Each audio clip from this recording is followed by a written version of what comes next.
I'm Christa Smith-Kingston.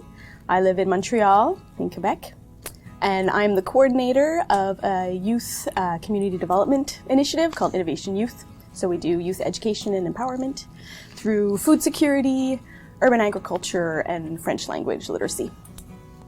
So I myself am a dancer. So I grew up taking music classes, then became a contemporary dancer. So the arts is part of my DNA. It's part of what makes my heart go pitter-patter. And love discipleship. So I spent 10 years in student ministry, discipling students, and then in community development, kind of discipling communities of people. And so that marriage together between artists, leadership, and discipleship is really what led me to that topic. So did the doctorate of Transformational Leadership. The dissertation was called, and it's a mouthful, so how spirit-filled artists can be transformational leaders in Post-Christian Francophone Quebec. And so I was really interested in understanding the role of artists of all crafts, performing, visual, etc., what their role is and how to disciple them so that they become transformational leaders in Quebec that has a deep value for the arts. And has also gone through a history through Christendom and would now be considered post-Christian. I never considered myself a research person, but always a practical theologian, but then realized, oh, actually I'm a qualitative researcher with the objective of always putting it into practice.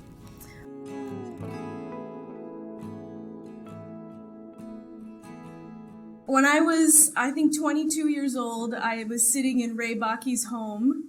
And he knew I was an artist, a dancer, and a musician.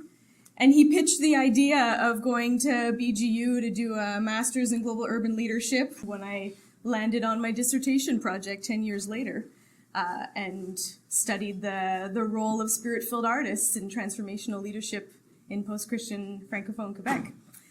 I loved the dissertation process, and that was transformational. Especially because I have a lot of friends and family who have gone through PhDs and doctorates, and it has been horrible. And I loved every minute of it.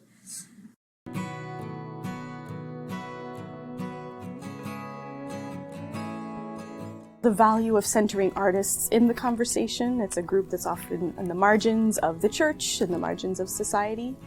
So then pursuing a project that actually centers people who are not often centered, and then whose voice carries weight.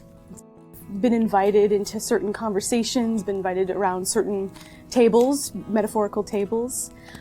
So it's creating spaces to be able to talk about my research, to teach, but then also to gather artists so that they can have a shaping voice within their own churches or communities of faith or within the city.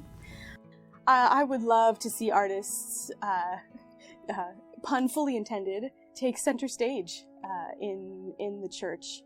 One of my participants, who was a pastor, he said, "Without the arts, the church will die," and I believe that. And so yeah, so the dream is that statement is taken quite seriously, and then artists are center stage in shaping the church going forward.